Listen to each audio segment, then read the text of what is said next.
Good morning. It is 6 degrees outside here in Chicago. I've got my heated vest on and I'm going to show you how to make my bread because I've been saying I was going to do this for a long time.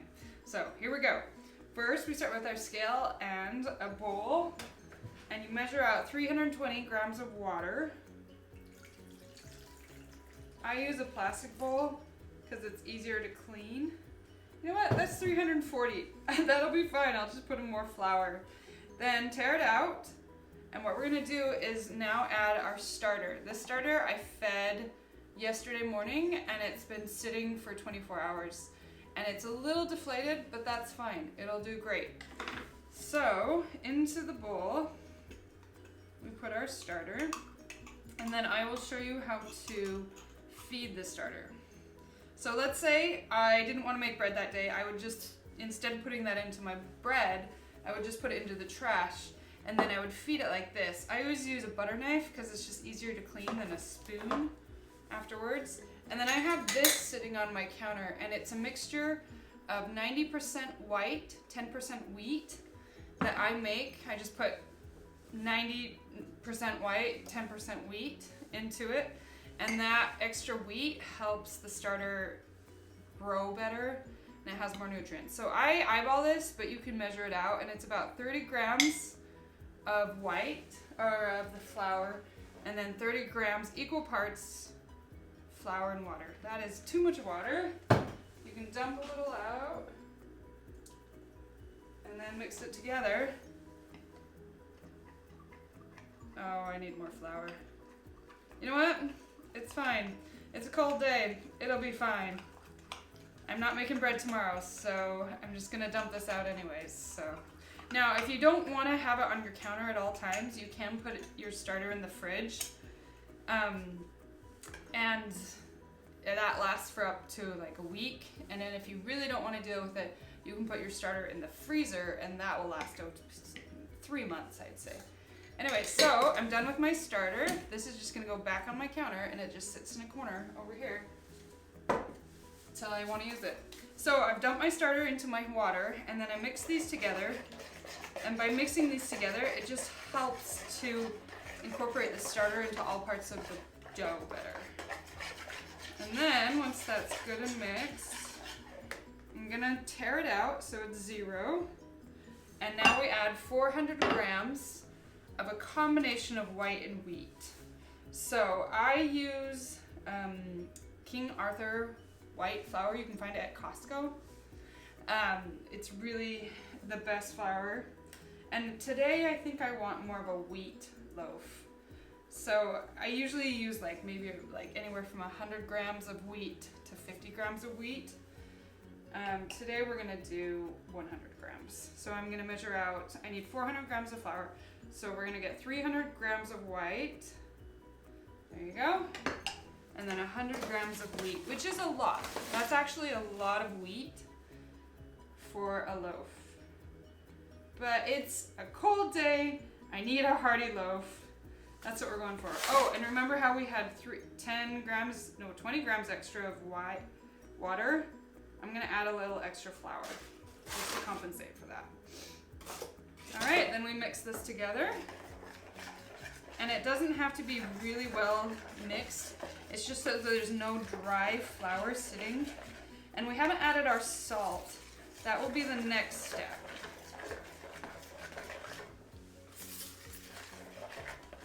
All right.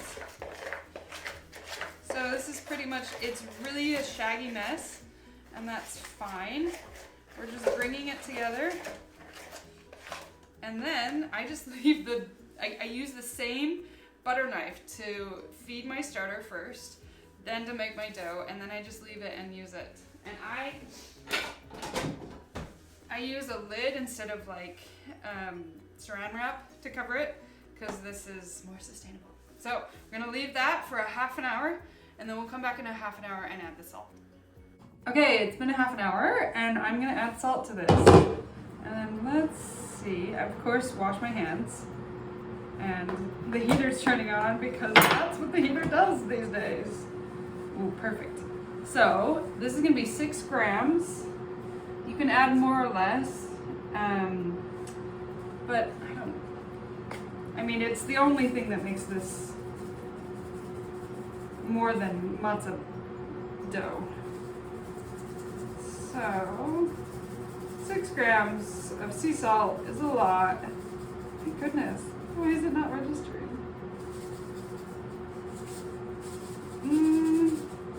Okay.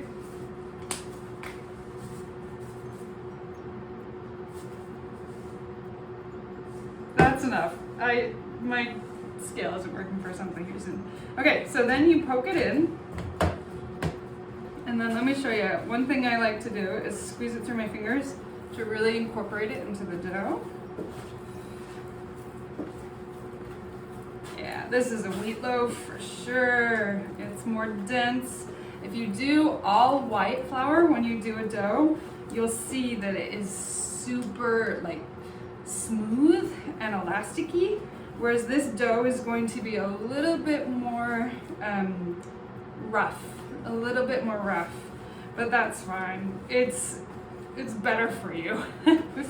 Really, truly, more wheat is better for you. Grandma was right. All right, so we're gonna take our hand, and this is a method I learned from a woman that I saw on Instagram. But you stick your fingers underneath the dough, and you almost like bring it into a ball, and then scrape it underneath. And what that does is it helps to start shaping the dough while still mixing in the salt. So do you see all of a sudden it's moved into kind of like a ball face? That's the kitty cat. It's just saying hi.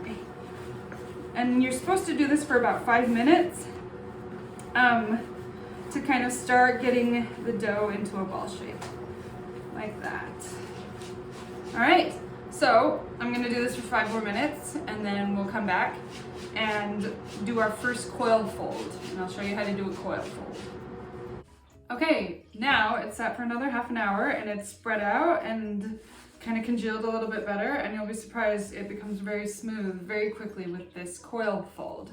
So first thing, I'm gonna get my hands wet, because wet hands or floured hands don't stick to dough as much. And then what I'm gonna do is take it from the inside and pull it up, and then kind of try and pull the dough off of the bottom so it's completely up, and then fold it onto itself. Then spin it around 180. Do the same thing the other side.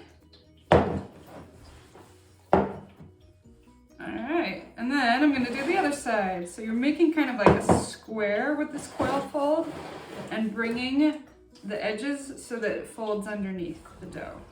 I'm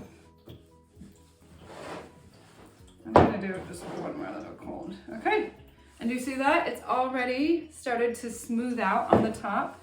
And then we'll wait another half an hour, do another coil fold, wait another half an hour, do a coil fold, do that for 6 to 8 hours, depending on how hot or how warm. And you're just gonna watch it for those 6 to 8 hours, and when it starts to be really nice and bubbly and fluffy, then it's ready to shape and put into a Bennion to sit in the fridge overnight.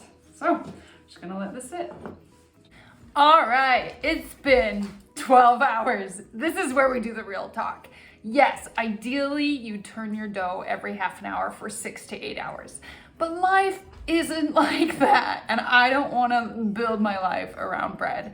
So it's been 12 hours. I turned it maybe 4 times in the time I was here this morning, and I turned it every hour. And you know what? It still has really good structure to it. Sometimes I'll turn my dough twice and then shape the loaf and let it go in the fridge overnight. I've come to the conclusion that I can't be perfect. I can't be perfect all the time. It's still gonna be really, really great bread. So we're gonna shape a loaf. First, we have a Bennion. You can get these on Amazon for like 20 bucks. But it's worth it to get one that kind of has a thicker fabric, because then the flour doesn't fall off it as much. And then I just use, look at my starter. Oh, it smells so good. You see those bubbles starting to form? It's alive.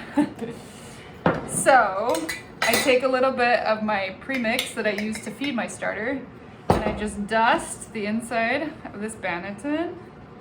Oh, that's a really bad job. This whole loaf has just been a really bad job. I thought I oversalted it, and I tried it. You can actually kind of try the dough.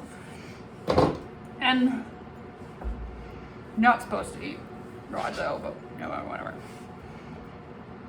No, it's not oversalted. I think because it's wheat, it actually kind of stands up to the salt a little better.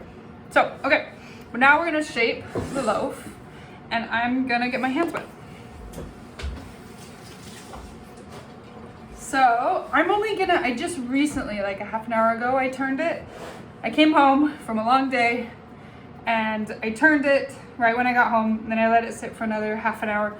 Now I'm only gonna turn it like halfway, just because it doesn't need as much. It's so light and fluffy, and you see those bubbles? It's perfect, perfect. So we're gonna turn it so both sides are together. Okay, so now it's like been folded on each other underneath, right? So you've got the dough on top, you see that? And then it's like folded underneath. So that is the seam, that seam underneath. And what you're gonna do is grab it from the sides and then just plop it in. It's not pretty, but it does the job. And then I pinch the seam, and you plop it in with the seam up, right? And then you pinch the seam together. And when I learned how to do this, I learned how to do it on a counter. You cover the counter in flour, and you pull it out, and you like shape it, and there's different ways of like folding it together. And then you plop it on its side, and you let the seam down. So that like gravity just brings the seam together. But I found that this, just pinching it together, works just as well. Okay, so now this bread is ready for, did I put enough flour? I hope I did. If you don't put enough flour, sometimes it'll stick to the sides of the Bennion, and then you just peel it off and you have kind of a misshapen dough, but it's fine. Now it's ready for the fridge. And I just take a cloth towel and I cover it, and it goes into the fridge overnight, and then I'll bake it in the morning. It's 3 degrees outside. I'm so glad we're gonna have the oven on tomorrow. Okay, it's the next morning, and I just pulled this out of the fridge, and it is perfect. Now, the advantage of having a cloth over the top of it is that it dries out the top of it a little bit, and that's actually good because then it won't stick to the bottom of the pan that we're gonna put it in. Now, if it is a little wet, then in order to make it not stick, you just dust it with a little flour so it doesn't stick. All right, so I have preheated the oven to 435. You can do 450. You can, yeah. I just do 435. All right. And then we're gonna pull out this preheated pot. It's been sitting in the oven while it was preheating. And it's a cast iron, so anything really heavy duty with a lid works. Now, I'm gonna take my dough and flip it upside down in the pot. This takes skill and practice. And then, look, it came off really nicely. Now I'm gonna show you how to score it. So, it's my cameraman. Where's my knife? We're gonna use just a really sharp knife. And we're gonna do like a half moon on the dough, from the top of it to the tail. So, and try to do it as quickly as possible, just like a good swipe. Make sure it's a little bit deep so the bread can expand. But that is it, okay. And then, lid on. And back into the oven it goes for 25 minutes with the lid on. And then I take the lid off, and then another 20 minutes with the lid off. And then it's okay. The bread is almost done. I'm waiting for it to finish cooking, but while we're waiting, I'm gonna start the bread cycle again. We're just gonna keep this going. And I wanted to say a couple things about the reasons I came up with this recipe. So I was sick of having to throw away a lot of flour with a starter every time I made bread. And so I wanted to develop a recipe that used enough starter that I didn't always, that I didn't have to worry about it, but then also that didn't use so much starter that I was always throwing away so much flour every time I was feeding the starter. So having 60 grams is just, to me, it's just perfect. I don't go through too much flour, and it's enough to be able to keep a dough happy and growing. Then the other reason I wanted to talk about this recipe is because I was sick of having to always do every half an hour and have to be home. I had to be home in order to make a loaf. And that was just too much work. And so this one, I really found that bread is bread. Like you can throw it against the wall, throw it in a banneton and put it in the oven and it's still gonna taste really good. It's very forgivable. So the first time you make it, it's not gonna be perfect, it's not gonna look great. There are techniques to make it look better, but are those like you have to do those every time? No. And I think though it's more satisfying to have a bread that's always there that you can just have rather than not doing bread because you don't think your techniques are perfect. So in the end, just bake bread. It's better to do it that way than just like, you know, what a lot of times what I end up doing is just folding it once or twice and then I'll leave for the day and let it sit for 6 to 8 hours and just by itself. And then I'll shape it, obviously, before I put it into the banneton, but that's enough. That's enough to give it enough structure, because that's what folding does, is it gives it the structure to be able to hold up.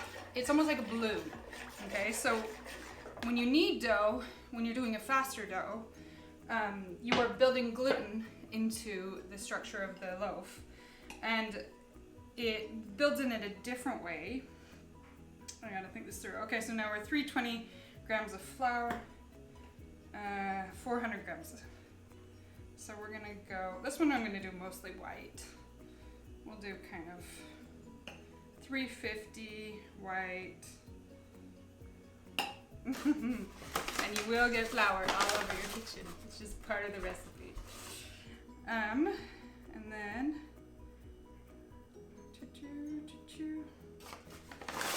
finishing this off. So, what was I saying? Oh, yeah, the schedule doesn't matter. It really just a couple of those turns builds up enough structure within the dough that it'll balloon, because that's what you're creating. You're creating like stretchy proteins, I think it's proteins, don't quote me on that, within the dough that act like a balloon, and when everything reacts in the oven, it creates a balloon that expands, and that is the magic of bread. It is pure magic. All right, let's get this loaf out.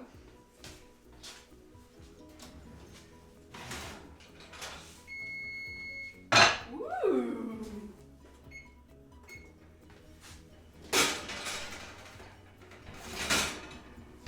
Shall we see it? How did we do? Oh, see, it didn't stick. It was dry enough. And there you have it. That is our loaf, and it's not the best. And then you let it sit for at least an hour, because right now it's still cooking. Do you see the steam that's coming out of there? It's literally still cooking. So I'll let this sit for a half an hour as it still kind of cooks itself, and you'll hear it crackle. It's my favorite part. The bread kind of crackles as it's cooking, and that was something I was not expecting the first time I made bread. It's pretty magical. So there you have it, LBHarp bread. I hope you do this. Send me comments, send me anything you want to know. Show me pictures of your bread. Good luck, happy baking.